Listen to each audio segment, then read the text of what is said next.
I won't forget that morning, not if I live to be 100. I counted the men as they marched out of the yard. They'd hardly slept for weeks. We of the CID had slept even less, but the nightmare that kept us awake was all the same nightmare. That's why we weren't surprised when the commissioner asked us up to the conference room for a bit of a talk. He'd talked to us plenty, we knew that. It didn't help any to know what was ahead of us.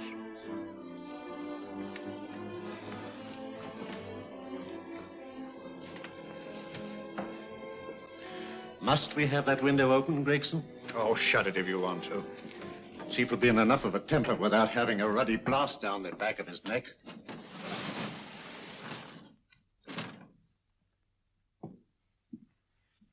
Gentlemen, the commissioner. Stuffy in here. Be seated, won't you? Gentlemen, if you wish to know what able men you are, read any of the works of popular fiction that glamorize your achievements, but don't, I beg of you, read the daily papers. They might give you an inferiority complex. I hate to mention it, but we're confronted with a series of the most atrocious murders since Jack the Ripper. And in the meantime, the CID might as well be playing at shove-halfpenny for all the good we've accomplished. Now look. Here, here, and here. Each of these red flags scattered through the city stands for a woman brutally murdered, a woman's terror, a woman's death agony. These are no ordinary crimes. These are the works of a fiend who kills first and mutilates afterwards. A ghoul who hacks off a part of his victim body and carries it away with him, a loathsome souvenir of his butchery. 3 women murdered so far, and you haven't turned in one clue. You haven't given me one lead. Here you sit and wait for news of a 4th victim, with your arms folded.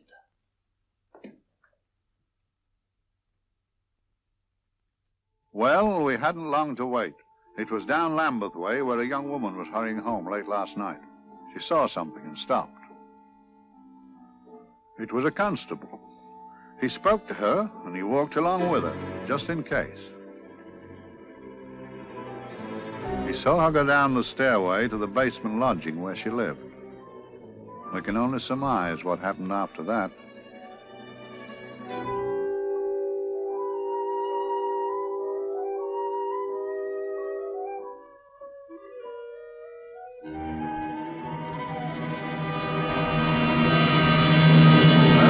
My pride in my pocket and went to see the man who'd so often helped out Inspector Lestrade and myself in the past, Mr. Sherlock Holmes.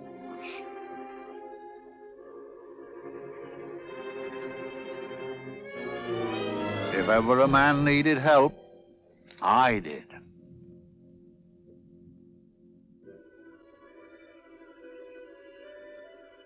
This makes 4, Inspector. 4 defenseless women here in the heart of London. And everyone with the right forefinger hacked off. Not hacked, Inspector Gregson. Cleanly, expertly severed. The work of a skilled surgeon. That's our only clue. Much about the age of my sister's girl. Is there no way of stopping this, Mr. Holmes? Yes. There's a way, somehow. The fiend that did this. I promise. I promise. We've nothing to go on. That's the rotten part of it. We can't get far without knowing the motive. Well, at least we know what the motives were not. It wasn't robbery, nor passion, thanks be, nor yet vengeance. Because they all came of totally unrelated families. Steady, Inspector, steady. Sorry, Mr. Holmes. I don't turn a hair when it's a bloke that can look after himself. A little slip of a thing like that. Yes, it's horrible. Come on, let's get a drink.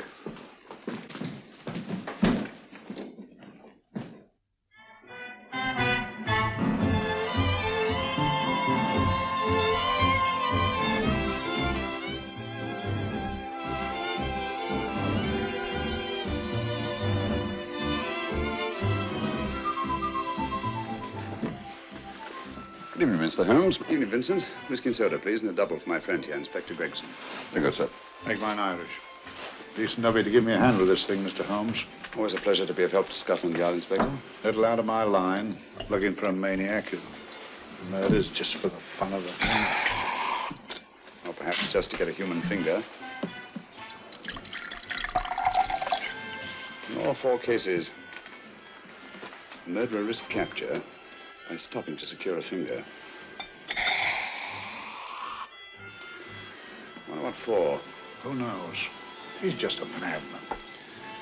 Perhaps there's method in his madness. If we could just trace those missing fingers. If we could just drain the English Channel, we might find a penny. Huh? Oh, thank you. You may keep those, Mr. Holmes. Thank you.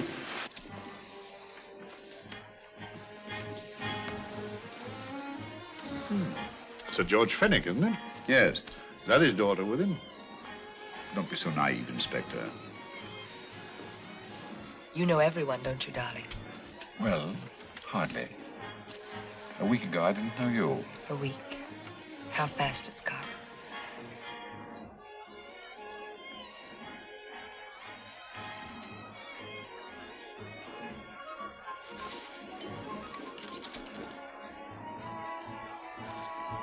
I collect these things. How very quaint of you. Shall we go? Yes.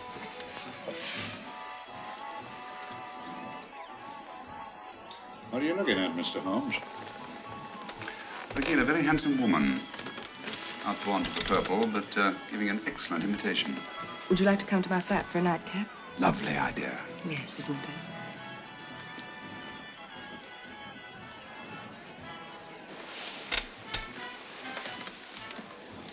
Wonder where she's taking Sir George Fenwick.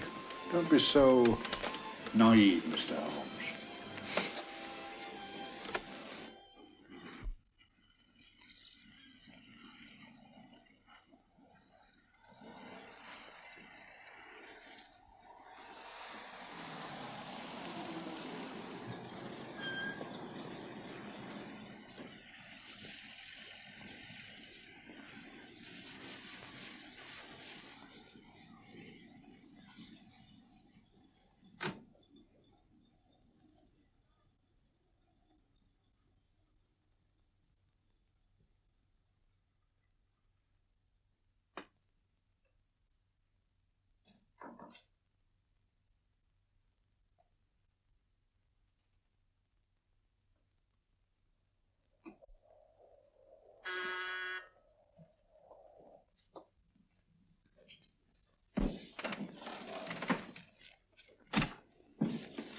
Good evening, Mum. Hello, Grandon. Any messages? No, Mum. Thank you. Drinks, Grandon. One of your nice surprises. Yes, Mum. I say, you don't mean that... Grandon's a marvel, aren't you, Grandon? Yes, Mum. You wouldn't believe the things she can do. Ah, charming place. Delightful. Really? Do you think so? I'm so glad. Do sit down. Do you mind? Do I mind? What a question. I don't mind anything, really. Except not being with you. Now, you really don't want me to believe that, do you? Not too seriously. Good. We're both quite grown up, aren't we? Quite.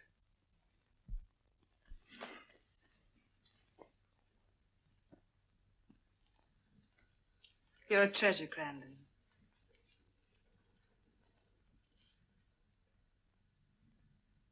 And lower the lights a little as you leave.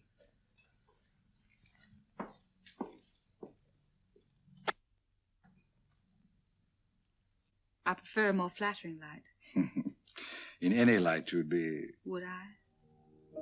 And don't you know it? Perhaps I do.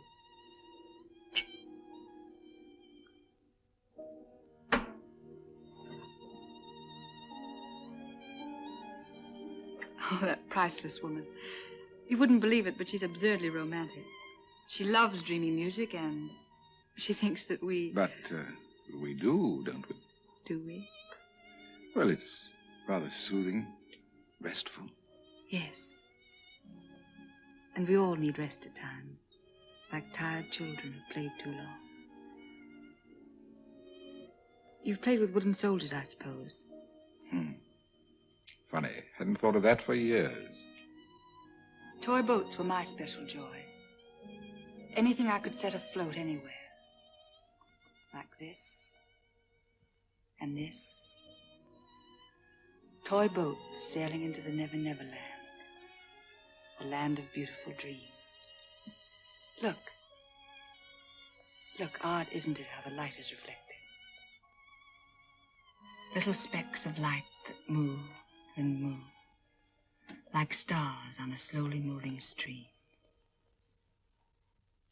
You know, Holmes, I'm very sensitive to atmosphere. No? Yes, I can tell by the feel of this room there's been a murder committed here. It may interest you to know, my dear fellow, it was the other side of that door at the foot of the stairs that the poor girl was murdered. If only I could find it. Find what? The one thing these unfortunate victims have in common that might give us a motive for these murders. There must be something. Rather Jack the Ripper, if you ask me, a homicidal maniac. No, Watson. In the case of Jack the Ripper, there was one thing in common. His victims were all from one walk of life, living in the same section of the city. In this case, the murderer chooses his victims from all walks of life and from different sections of the city. No, my dear fellow, this is not the work of a homicidal maniac. It's something infinitely more sinister. Give me the creeps. What on earth are you talking about? Watson, I'm convinced that these murders are only incidental to some larger and more diabolical scheme. That may be, but why the severed fingers? The answer to that question, my dear fellow, is our only hope of solving these mysteries. Dear sister, I am so happy. I had such a lovely holiday at Brighton with you and Alf. And I'm looking forward to being with you again. Poor little thing. Sort of raises a lump in your throat. I can picture her sitting here happily writing this letter, and a lot bit realizing that she's shortly going to her death. Hello? Gregson. Oh, there you are, Mr. Holmes. I've been looking for you everywhere. What's happened? Murder in Edgware Road, not half an hour ago. Woman? Yes. And the right forefinger cut off clean.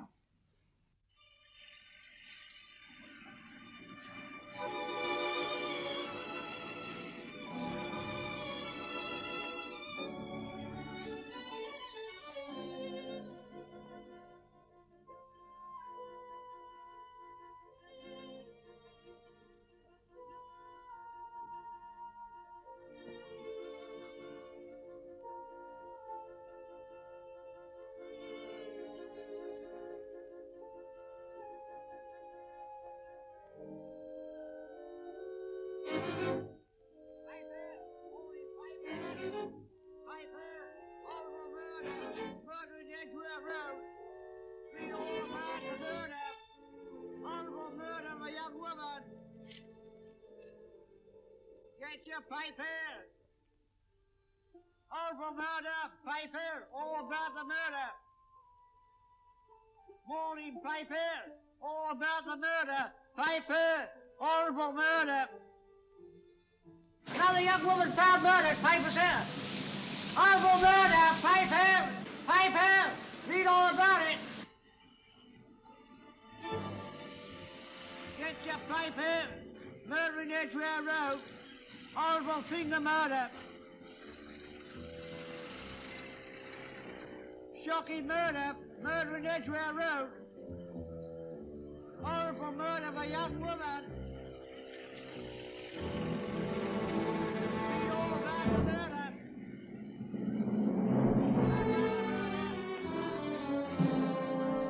Only fancy, Mum. There's been another of those horrible murders. Dear, dear, how shocking. Yes, Mum. I really don't feel quite safe here myself. Oh, dear.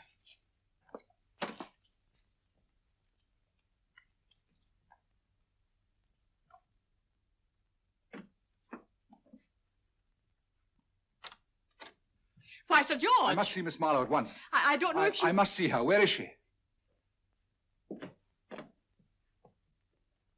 Lydia.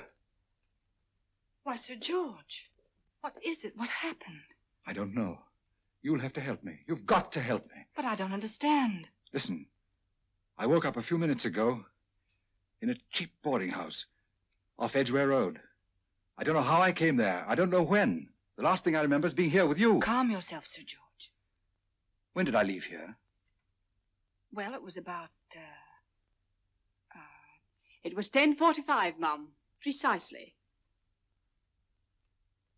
You seemed, forgive me, just a little distressed. Detached, not interested. I thought I'd said something to offend you. I don't remember.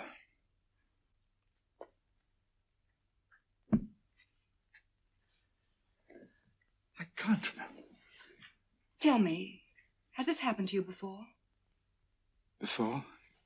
Well, there is such a thing as amnesia, you know. If it was 10:45 when I left you, it was 9 this morning when I woke. Over 10 hours lost. 10 hours that I can't account for. And in my pocket when I woke, I found... Here in my pocket. That isn't... Oh, it's not for you, of course. It can't be. Excuse me, Mum, but there's a man asking to see the gentleman. Send him away. Yes, Mum. No, please. I'll see him.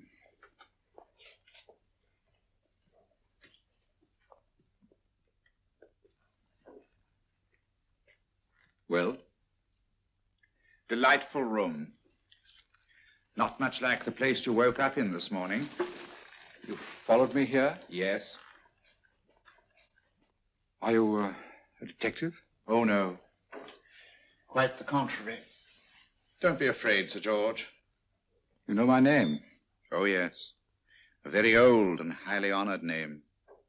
And being the bearer of such a name, and also a very wealthy man, I thought you might care to possess yourself of this trifle. Rather than let it fall into the hands of the police. It is yours, if I'm not mistaken. The initials, GF. Where did you get this? It came out of your pocket. I saw it fall, but you never noticed. You were very busy, bending over something with a knife. Then you put something in your pocket.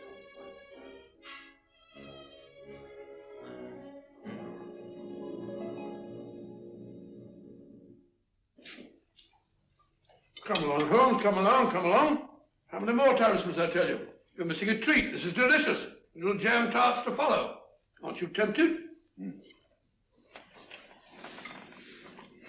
You and your flesh pots. They tell me that fish is good for the brain. Brains haven't any. You realize that a whole day and a night have gone by since that bestial affair in Edgware Road? I'm as much in the dark as ever.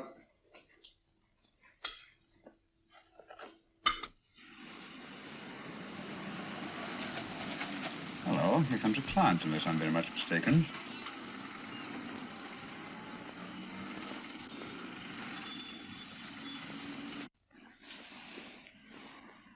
Hello, attractive. Very attractive.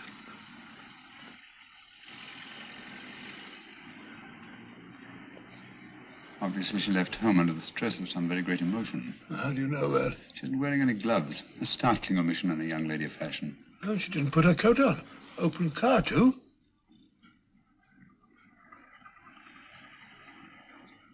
Furthermore, there's something in that bag she wants to show me. What makes you say that? The bag doesn't match her dress, indicating it was picked for size rather than style, to accommodate some bulky object. You amaze me, Holmes. What do you mention, my dear fellow?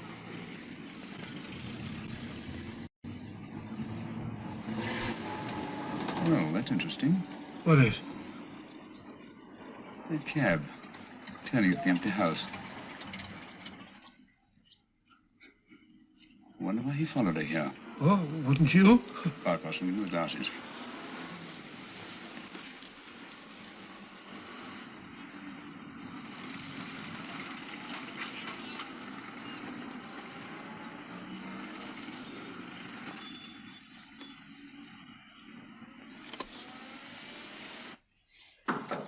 Well, we shall soon know. Yes, Mrs. Hudson? It's a young lady, sir. Most urgent. Ask her to come in. Go right in, miss. Mr. Holmes? Yes, this is my friend, Dr. Watson. How do you do? How do you do? Mr. Holmes, you must excuse me, please. Yes, well, won't you sit down? Come along. May I? It's quite all right. Thank you.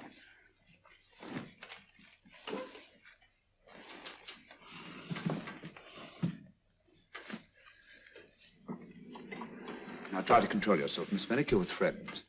You know my name? No magic, I assure you. I've often seen your picture. You're the daughter of Sir George Fenwick, aren't you? Yes. It's about my father that I... What about your father, Miss Fenwick? Oh, I don't know what to do. He's always been the nicest, dearest person. Only since Mother died. Yes, we do. We know. So I didn't think anything of it when he was away all night before last. But he didn't come home until yesterday at tea time. Didn't come in for dinner at all. Just paced up and down in the library hour after hour. I begged him to let me in, but he wouldn't. Steady, steady. Now take your time. I couldn't sleep a wink last night. Then I started hearing things. Hearing things? What sort of things? I heard someone in the garden underneath my window. Then I saw a figure moving down the garden path, and I recognized my father, stealing through his own garden like a thief.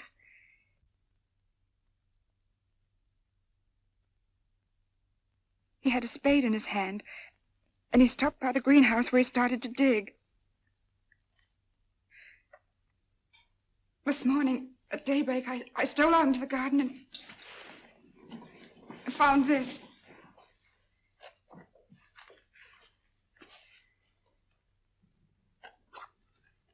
A finger. A human finger. Bring up Scotland Yard, will you, Watson? Ask them to get hold of Inspector Gregson and tell him to meet us at once at George Fenwick's house, Kingston. Operator, get me Scotland Yard quick. Where's my father, Norris? He's still in the library, miss. Thank you. We'll see him right away. Will you come with me, please? Thank you. I got your message, Mr. Holmes. Yes, indeed. Dad, may I come in? Dad. It's funny. He doesn't answer. You mind? Please do. Thank you. Watson, quick. Oh, Come along, no, my dear. no, no. Take charge, Miss Fenwick, please. Sorry, sir. No, miss, please. Please come along with me.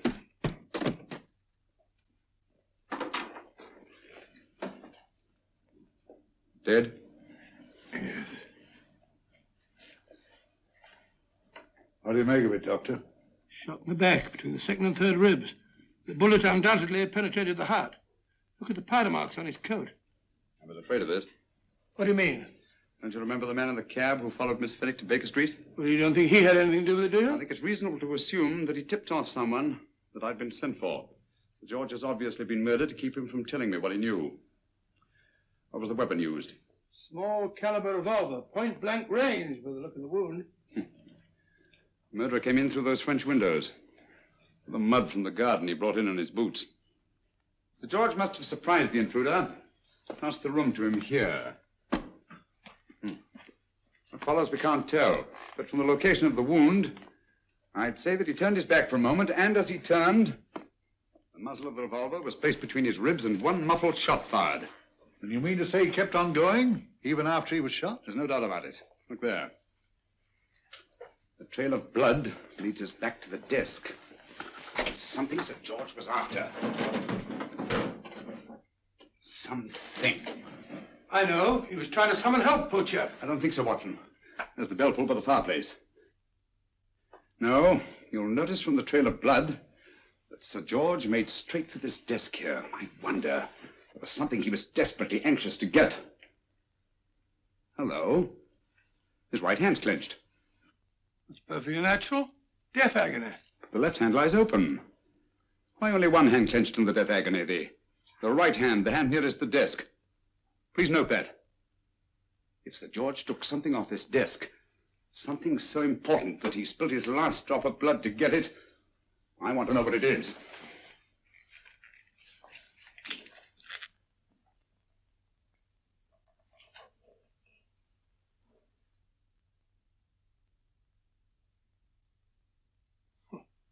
Nothing but an ordinary match folder. Where does that lead us? I imagine it's something very important, Gregson. This match folder's from Pembroke House. Why shouldn't it be? He was there, you know. We saw him yesterday. Yes, but the effort he made after he was shot to get hold of this match folder. It's just possible he wanted someone to remember Pembroke House. He may have wished to recall it to someone who saw him there. Someone who, like ourselves, saw him with a woman.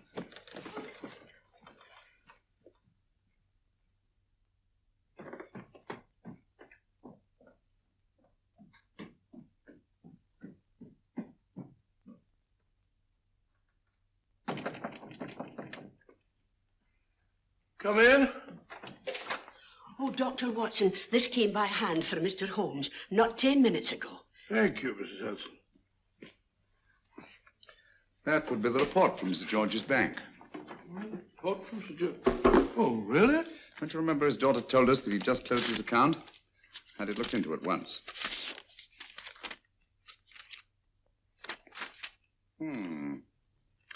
He drew out his entire balance in cash, nearly £10,000, yesterday, just after that young woman was murdered. What does that suggest to you, Watson? But he paid it out to someone. Precisely. I smell the faint, sweet odor of blackmail. You don't think he paid it out to someone who saw him murder the McLean woman? Sir George never murdered anyone. But he did have that woman's finger, and he evidently did have and pay out a lot of cash. That's the terrifying part about blackmail, Watson. The victim is afraid to fight the accusation, no matter how false. Once the accusation is made, his name is smeared, and sometimes his life is ruined. Well, Sir George didn't commit these murders. What fiend did? I rather think they're not the work of any one man. Oh, come, Holmes. You don't expect me to believe there's a whole organization going about killing people and chopping off their fingers. No, it's possible, quite possible. Well, whoever's behind all this thing must be out of his mind. On the contrary, my dear fellow, if my assumptions are correct, this little scheme has behind it the most brilliant and ruthless intellect the world has ever known. You don't mean Professor Moriarty? I do. Oh, steady, Holmes. You've got him on the brain. This is the third time in as many months you've suspected him of unsolved crimes. He's dead, you know. Is he? Is he? You know he is. He was hanged in Montevideo, well, over a year ago. I know that someone was hanged in Montevideo under that name. But I'll stake my reputation that Moriarty is alive and here, now in London. Hello? Yes, but Dr. Watson, wait a minute. You me? Oh, yes? This is Dr. Watson speaking. No, I'm afraid I've retired. I don't practice anymore. What? Oh, that's a different thing. An emergency case. Well, just a minute. Yes, well, see she's not moved. Remember that? Don't touch her till I get there. Fractured case in McCardle's Mews. Heavy woman. 14 stone. Look at dust. 14 stone. Just the sort of person who would hoist herself up on a stool to feed the canary. There ought to be a law against fat people keeping little dicky birds. Well, so long, old man. I shan't be very long. Haven't used that bag since I brought little Amelia. What's her name in the world? She grew up to be a very unattractive child. Oh, who wouldn't with a name like Amelia? Oh, Amelia. Amelia.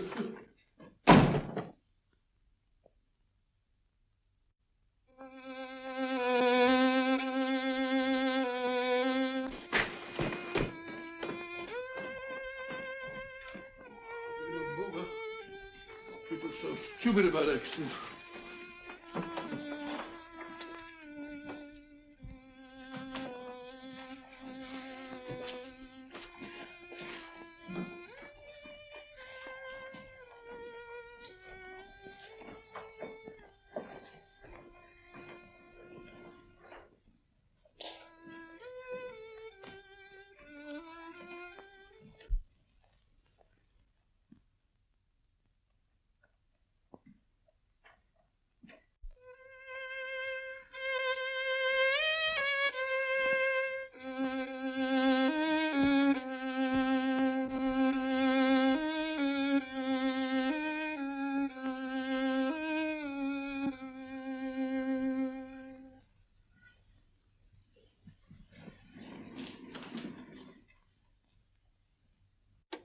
Oh, Professor Moriarty. Not that I wish to appear inquisitive, but to what am I indebted for the pleasure of this visit? Scotland Yard will be interested. It's very convenient for me to have Scotland Yard think that I'm still dead in Montevideo. I never dreamed of fooling you. Thank you. The thought occurs to me, Mr. Holmes, that there are some advantages in living within the law. You're very comfortably fixed here, aren't you? As I get on in life, the little comforts appeal to me more and more. Oh, I beg your pardon. Won't you sit down? Thank you.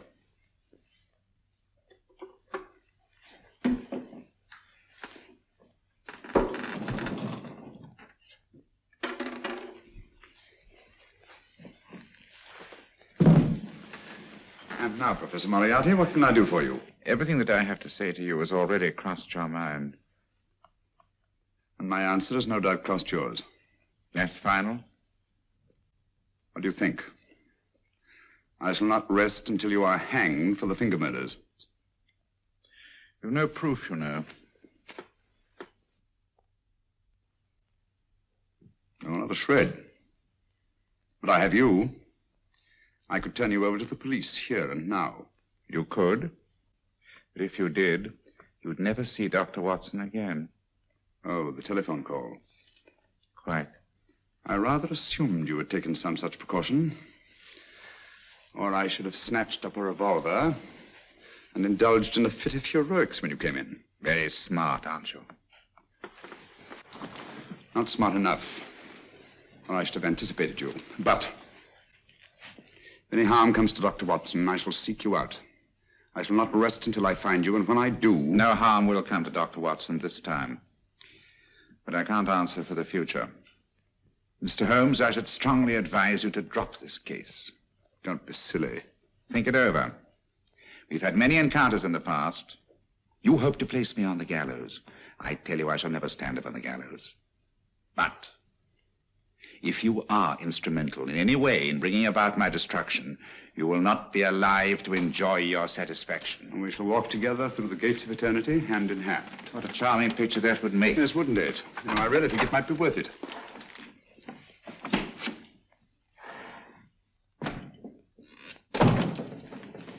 Shoelaces, Governor? Tuppence a pair. And strong enough to hang yourself. How many more times must I tell you I don't want your filthy shoelaces or your company? Shoelaces, Governor? Blasted impertinence. Run along, my good man, or I'll give you in charge. Shoelaces, Governor? Shoelaces, Governor? Help a poor bloke. What's only got one arm? Any luck with Mr. Holmes? You can read his obituary in tomorrow's papers.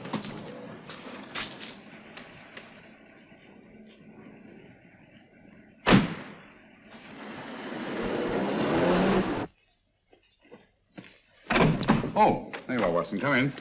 I was, just going out to look for you. Look for me what for? Suppose you don't think I know my way about. Well, you're right, I don't. Blast all practical jokers anyhow. Know where I've been? On a wild goose chase. Exactly. There's no such number in McCardle's Muse. Some fool's idea of a joke. Did you see anyone? No, nobody especially. Only a whining old idiot selling bootlaces. Persistent beggar, wasn't he? Stuck to you like grim death. Huh? How do you know? And finally left you for someone who looked like Vera Pickings. Someone, my dear Watson, was Professor Moriarty himself. What? He's just called on me. Moriarty here and you let him go? But you must be out of your mind. Why? Well, he bluffed me into believing that he was holding a friend of mine as hostage. Friend of yours who? Oh, nobody very important, just a fat, lazy fellow. Medical man, I believe. Medical man? Do I know him? Yes, I think you do. Fellow by the name of Watson. Watson, never heard. Who, me? I'm afraid so, old fellow.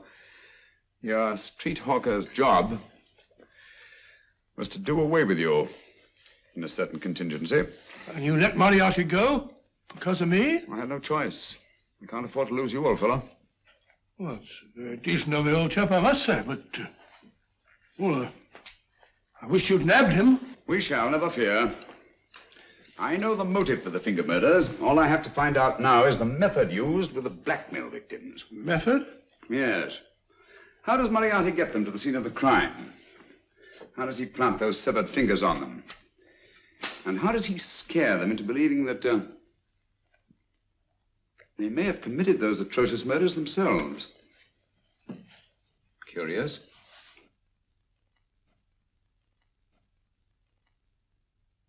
Very curious. Huh? Curious? What's curious? That window in the empty house across the street. First floor front. Huh? What's wrong with it? It's open. Why shouldn't it be open? Well, it wasn't open half an hour ago. I'll stake my life on that. Oh, that's not our business. Let it stay open. I wonder if you'd go over, old fellow, and see what's the matter. Oh, trespassing. Against the law. Very well, I'll go myself. Oh, well, if you're going to put it like that, ridiculous waste of time. Going about shutting windows at this hour of the night. Here, you better take this torch. Well, take what? Dignified job for a doctor. Dr. Watson, the torchbearer. And what do you propose to do? Sit in a comfortable chair, I suppose, and read a good book? That's a very good idea. Yes, very good idea. While I play night watchman, you have a nice read. Mm-hmm.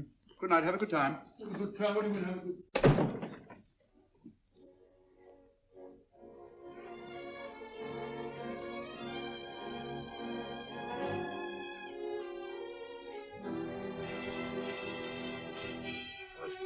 I've done everything.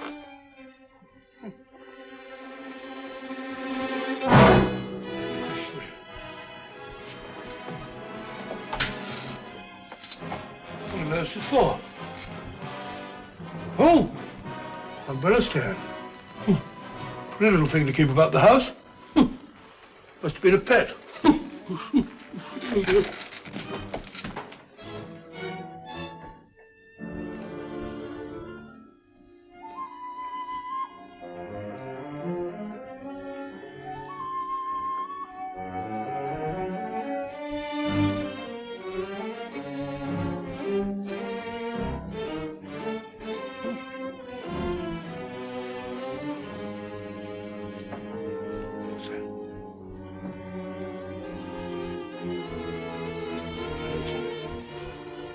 Rat rubber.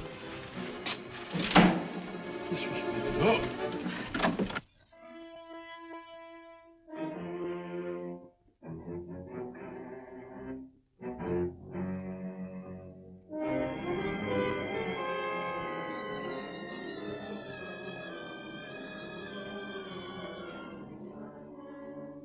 While he sits comfortably reading a book.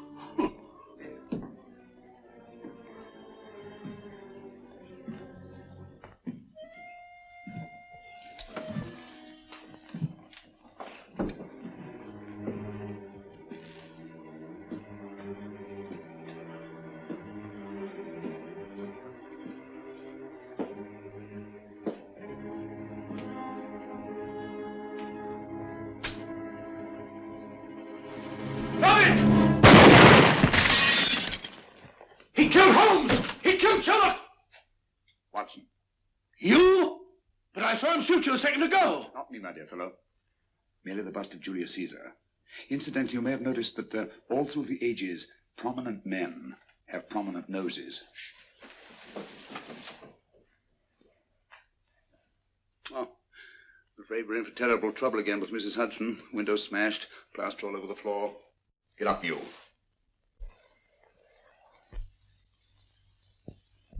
Corporal Williams, Middlesex Regiment. Discharged from the army as physically unfit. Papers seem in order.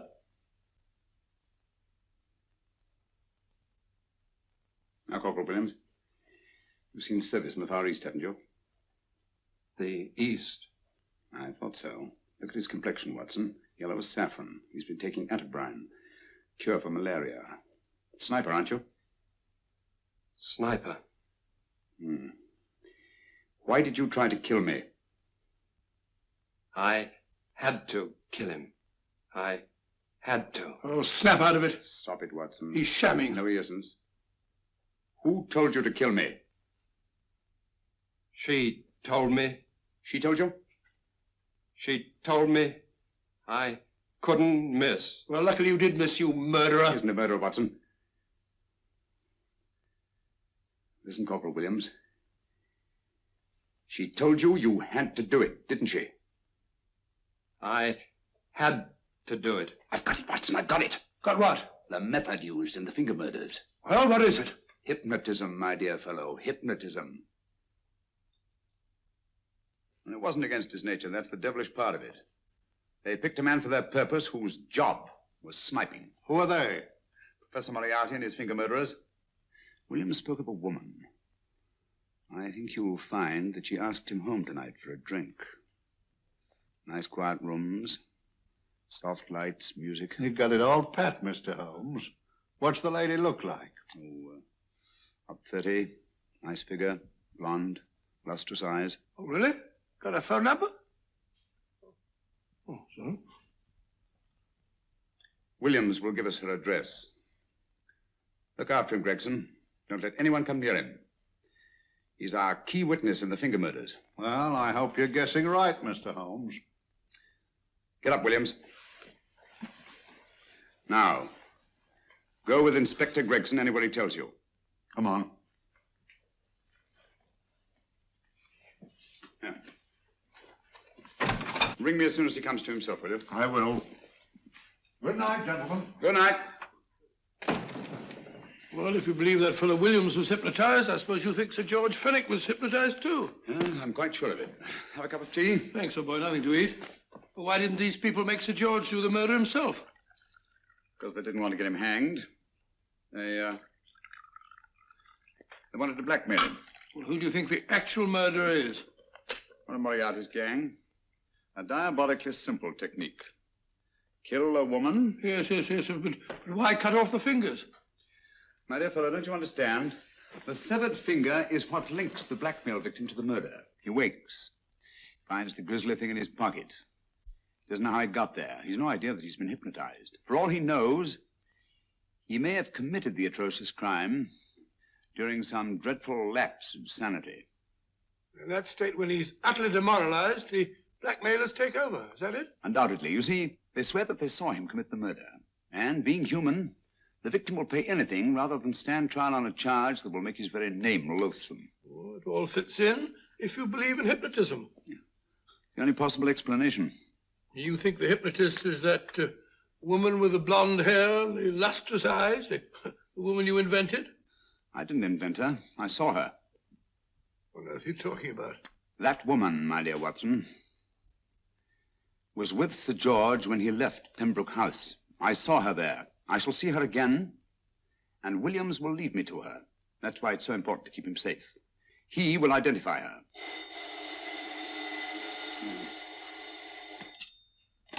Hello? Yes? Inspector Gregson? What? I'll get every constable in the district. Yes, I'll be over at once. What's happened, Holmes? Williams is missing. Great Scott! Come on.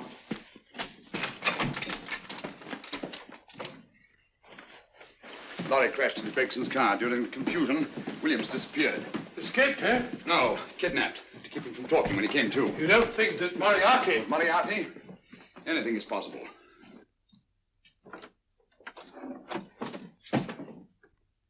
Williams! Dead. You see, anything is possible.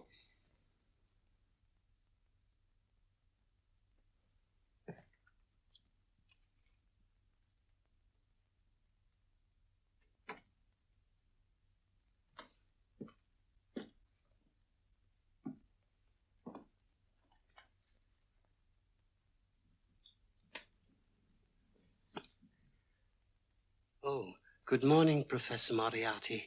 You startled me. I'm dressing another dolly, a dear little nurse. Is there anything wrong with your finger? Just a splinter. Nasty thing, splinters. Most trying. One can't be too careful, but I'll get it out for you. I have the very instrument to help you. Sharp enough to split a hair. Put those tools away until they're needed. But they're not tools, sir. They're instruments. Put them away. Is Lydia in? Yes. But really, you should let me. Get dressed. Holmes and Watson just left Baker Street for the Mesmer Club. Mesmer Club? The meeting place of all the top hypnotists in London. Do you suppose that Mr. Holmes is onto our method? If he suspects, it's merely a suspicion. It's our business to see that it ends there. I hope you're right. Williams passed away before he could talk, remember? What do you want me to do? Go to the Mesmer Club, meet Holmes, and induce him to come back here. Isn't that a bit dangerous? Every meeting with Sherlock Holmes is potentially dangerous. However, you say he didn't see your face at Pembroke House. And how would you suggest I get Mr. Holmes to accompany me here? Kidnap him? Oh, no. Holmes has one weakness, his insatiable curiosity. If you can arouse that, you can lead him anywhere. It's up to you to take advantage of any opportunity that may arise. This way, please, gentlemen. I'll tell Dr. Onslow that you're here. Thank you. This is the Mesmer Club. If you ask me, hypnotism is a lot of mumbo-jumbo. Oh, come now, Watson. As a medical man, you must admit that hypnotism has its place in modern science. That may be, but 90% of hypnotists are crooks of the worst kind. Nothing more than a lot of charlatans exploiting weak-willed morons. Ah, Dr. Onslow, I believe. Happy to meet you, Mr. Holmes. Your brother Mycroft suggested I might be of help to you. He's a valued member of our little group of charlatans and crooks. Oh, beg your pardon, sir. I didn't know you were listening. Behind the curtain. My friend, Dr. Watson. Oh, delighted. How do you do? I wonder now. You see, we're in the midst of a little experimental session at this very moment. If you'd care to join us. Oh, certainly. That'd be very instructive. Oh, well, will you follow me? Thank you. Why should I know that we're behind the blasted curtain? In treating his patients. But today, the therapeutic value of hypnotism, as we now call it, is conceded by innumerable physicians. Especially is it of value in surgical cases where the administration of local or of general anesthetic is inadvisable. Inadvisable poppycock. Oh, sorry. For the sake of latecomers, I may say that I have placed this subject under profound hypnosis.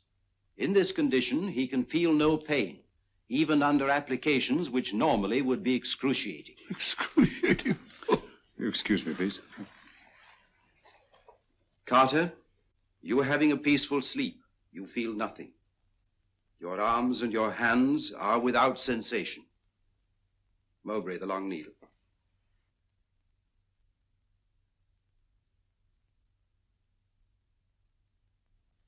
Carter, give me your right hand.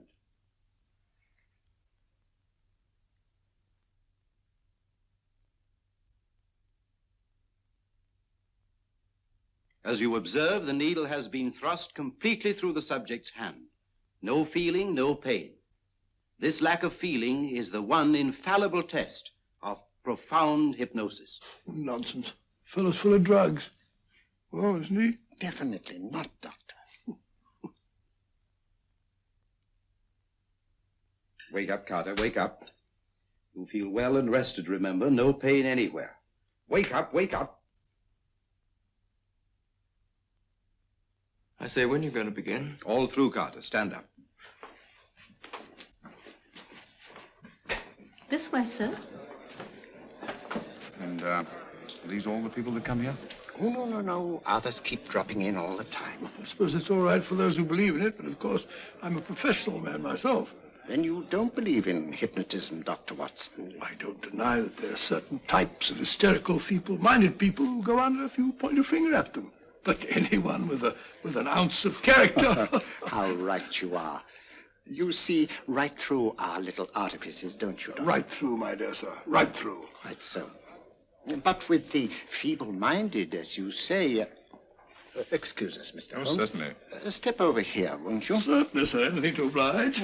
Let me show you how easily we charlatans take advantage of them. Now, sit down, Doctor. Now, we set a thing like this in motion. It's wonderful, the attraction on the feeble-minded, of course. The continuous motion, if they just let themselves follow it.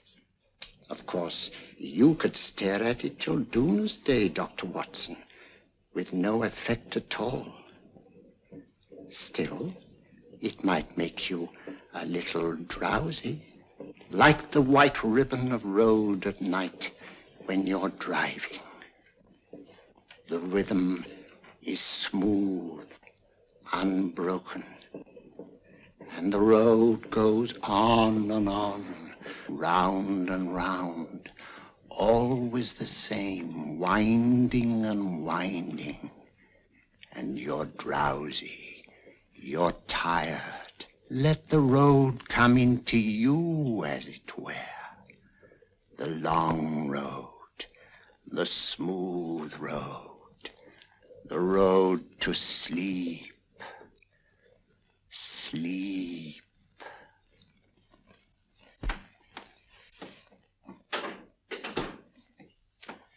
Open your eyes. Stand up. Turn around. And now, Dr. Watson, you're on a holiday in Scotland. The country is amazingly beautiful. We're coming to a stream. It isn't deep. Better take your shoes and socks off.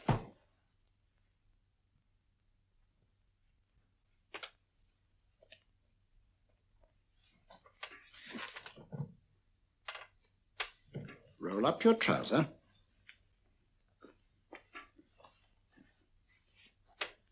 That will do. The other leg is waterproof. Turn around.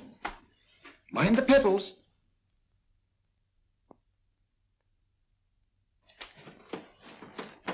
Sit down.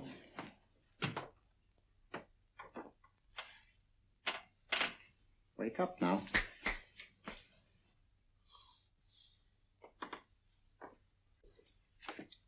I see. What I tell you, it didn't work with me. Why, nobody with an ounce of character.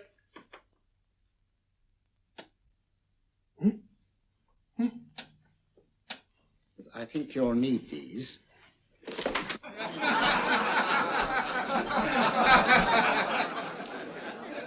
Nothing to laugh at. Watson, she's here.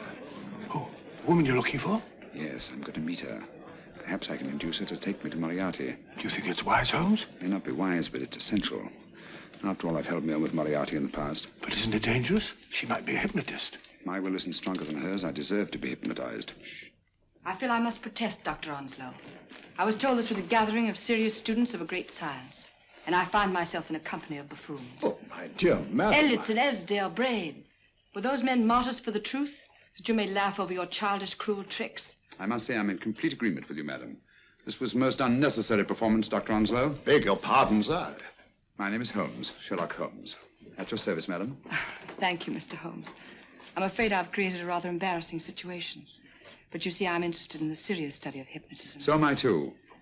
Perhaps we have something in common, Mr. Holmes. Perhaps we have. Would you join me for a cocktail at Pembroke House? I should be delighted. Good.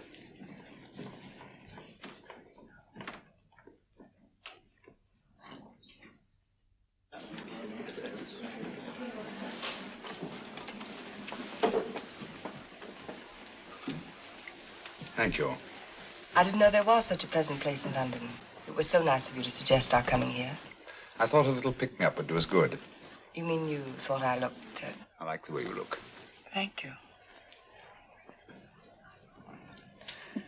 I suppose I did lose my head a little at the Mesmer Club. But you see, hypnotism is almost a religion with me. I know so well what it can do to help, heal. And I can't bear to see it used for trivial purposes. I know very little about it. That's why I went to the Mesmer Club.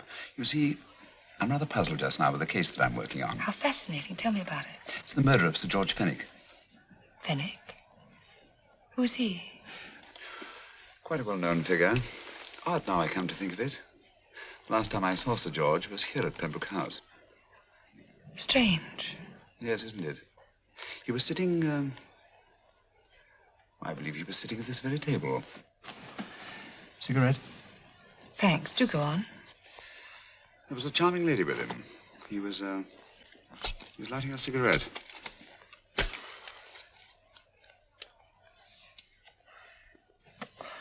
Charming. Did you see her face? No worse luck. Merely her back. How unenterprising of you. Yes, wasn't it?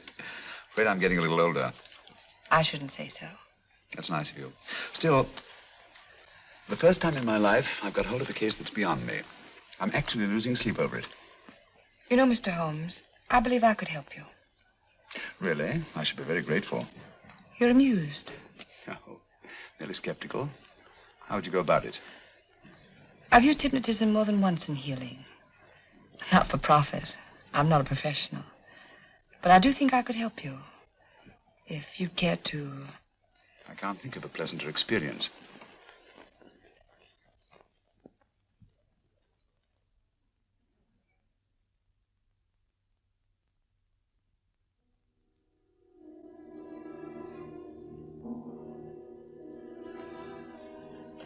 Low lights, music, is that all there is to it? You must relax, Mr. Holmes. I'm afraid you're a rather difficult subject. So I thought perhaps a little help. Materia medica might be advisable. Drugs?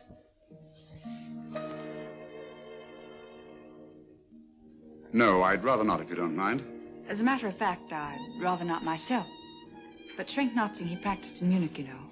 Believed it the best means for difficult subjects. Do you mind? Well, as a matter of fact, I don't approve of sedatives. Just as you wish. We don't have to go on with this at all, you know. Wait a minute.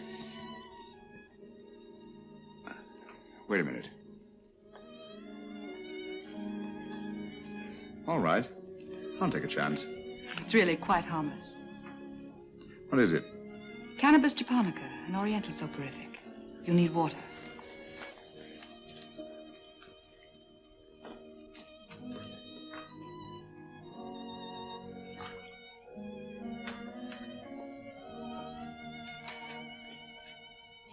Thank you. Now sit down, Mr.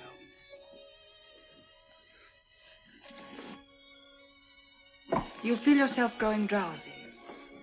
Don't fight it. Give in to it. Because you do want to sleep, you know. Just fix your eyes on this one white flower, floating on the water. Empty your mind of every other thought. Follow the motion of the water. So smooth, not a ripple. Waters of forgetfulness. Steady, deep,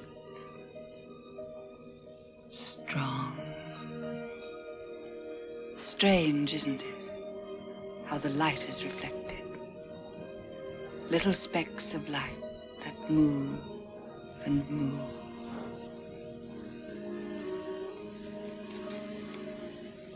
It's restful here. It's peaceful. It's friendly. And you're very close to finding what you're looking for. You'll find them soon now. The guilty ones. When you're rested, gentle waters closing over you. Steady, deep, strong. Drawing you down, down, down.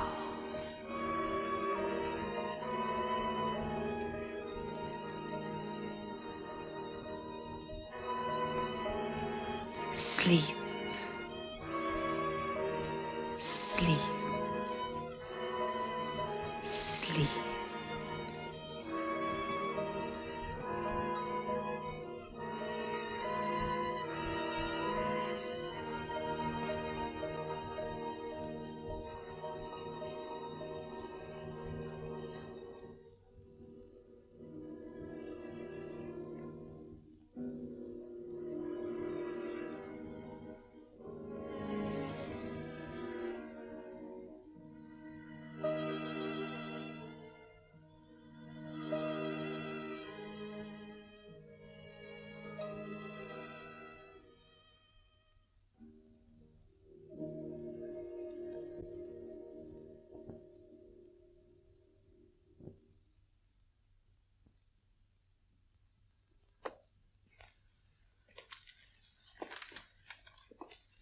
Here he is, Professor Moriarty.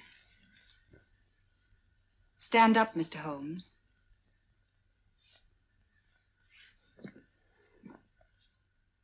Open your eyes. Face this way. Are you satisfied? We are dealing with a clever man. He may be shamming. There's just one infallible test for profound hypnosis. You ready, Dr. Simnel?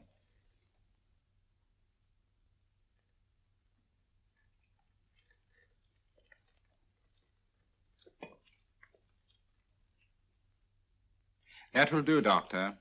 He couldn't fake insensibility to the knife. I congratulate you, Lydia.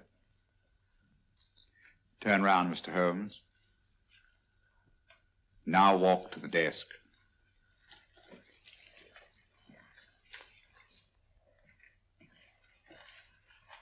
Sit down. Take that pen and write what I tell you to write. I have at last found a case which I cannot solve.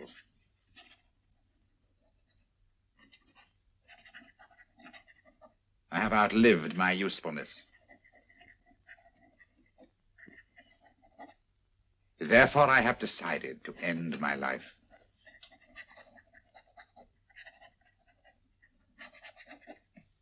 Sign your name. Now blot it.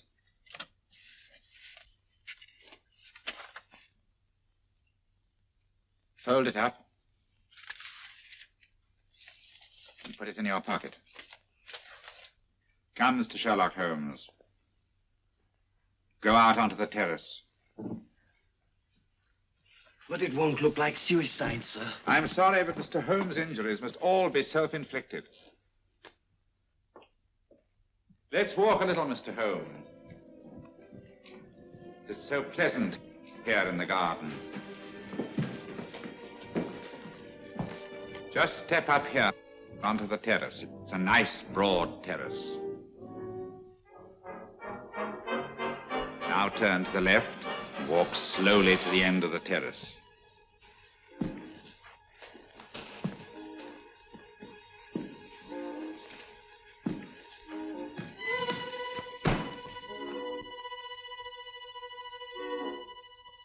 Don't stop. You must walk to the end, you know.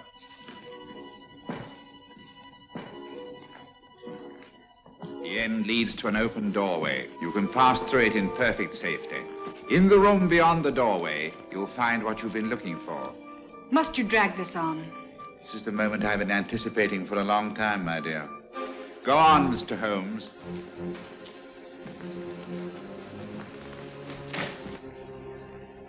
Through the open doorway, you will find the man responsible for the finger murders and the death of Sir George Fenwick. Professor Moriarty. Holmes! Stand still. What a beautiful view, Watson. I'm quite enjoying it. No, you're not. You're hypnotized. You're under a spell. Stand still. Don't move. Steady, Holmes. Steady does it. Stand perfectly still where you are. Nonsense, Watson. You don't know what you're doing. Of course I know what I'm doing. You mean you're not hypnotized? Certainly not. Then get off the wall, you idiot. Oh, look out! Holmes! Oh, Dear fellow. What were you doing up there? Holding the fort until you arrived. What kept you? Well, I ran into a spot of trouble on my way to Scotland Yard. I was arrested for exceeding the speed limit. Your luck seems to hold, Mr. Holmes. Well, I'd hardly call it luck, Professor. You see, I substituted a drug of my own for the one that this dear lady pressed on me. You are clever, aren't you? A drug that, although it leaves the subject conscious, renders him quite insensitive to pain. That accounted for my lack of reaction to Dr. Simnel's knife. Well, Gregson, quite an impressive haul. Even Inspector Lestrade himself couldn't have done any better. Thanks, Mr. Holmes. Take him away. All right, put her in the van. I was right, Mr. Holmes. You are a difficult subject. Thank you. And now, Professor, our score is settled. Au revoir until I see you on the gallows. The rope has not been made that'll go around my neck. Come on.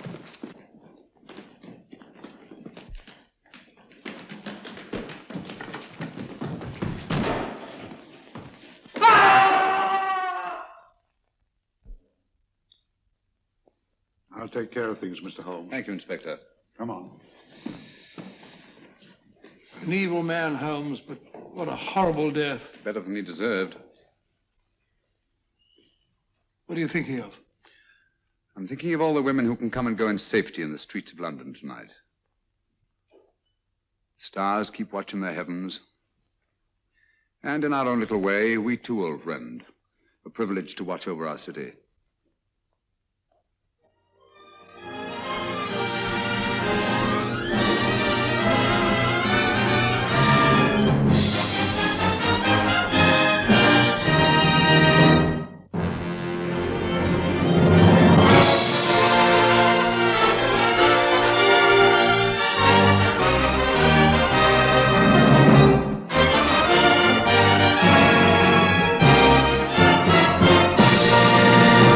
Chapter 4. The Scent of Cyanide and the Venetian Glass. The discovery of the paralytic Dagens formula at the Obsidian Reliquary shifted the investigation from esoteric ritual to precise forensic science. The Brotherhood of the Blackwood was a philosophical blind designed to cloak the movements of a highly skilled chemist.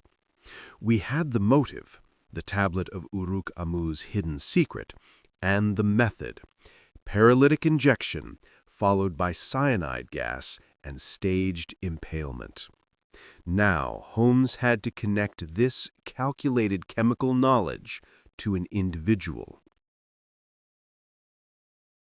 We returned to Baker Street, the pursuit of Silas Vane momentarily secondary to deciphering the sophisticated toxicology involved. Holmes, energized by the complexity, worked for hours, comparing the formula found at the shop to known chemical profiles.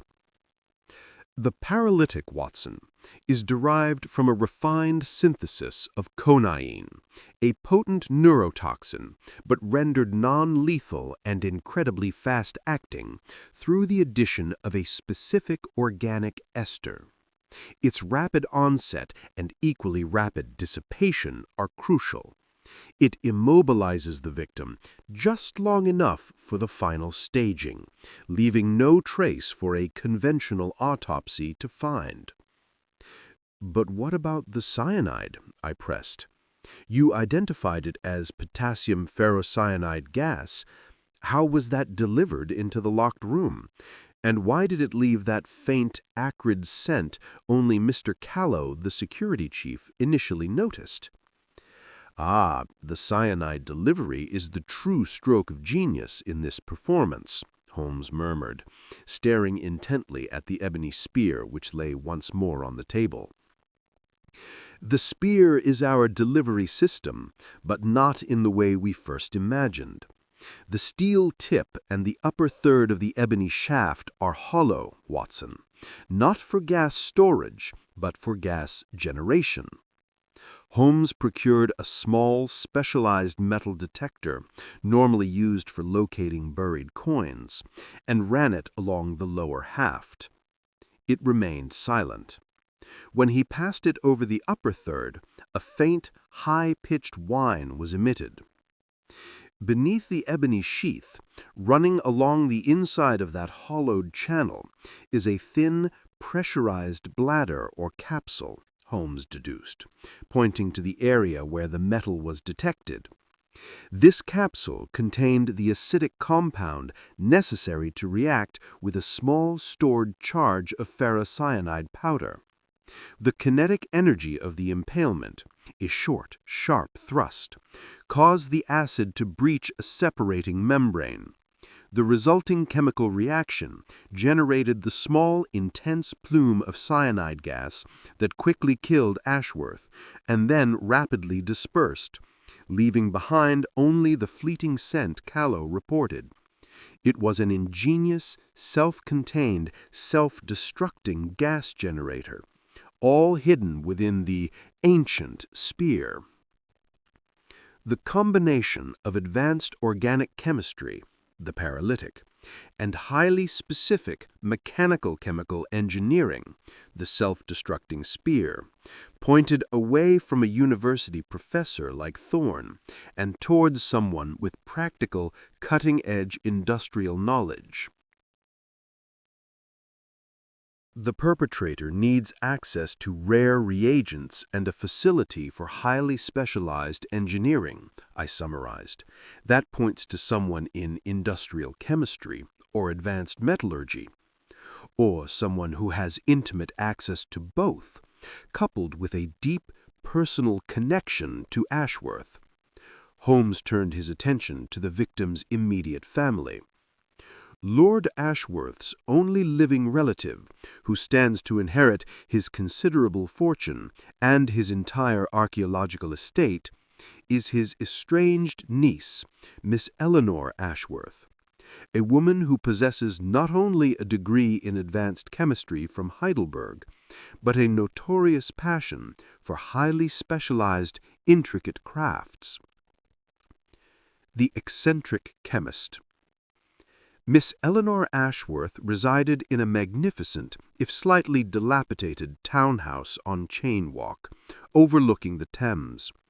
She received us in a conservatory that was less a garden room and more a chaotic, overflowing studio.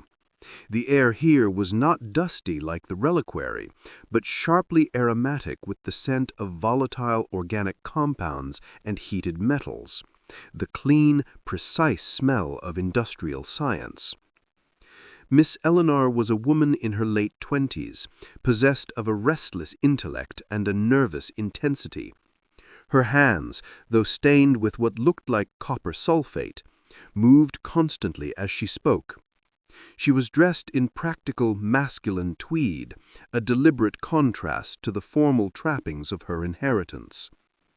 My uncle's death was a morbid fitting end to a morbid life. He surrounded himself with ancient death and superstition. I warned him about the risk of bringing the tablet of Uruk-Amu back to England. It's not the curse that worried me, Mr. Holmes, but the thieves it would attract. A practical concern for a woman of science, Holmes observed, his eyes cataloguing the room.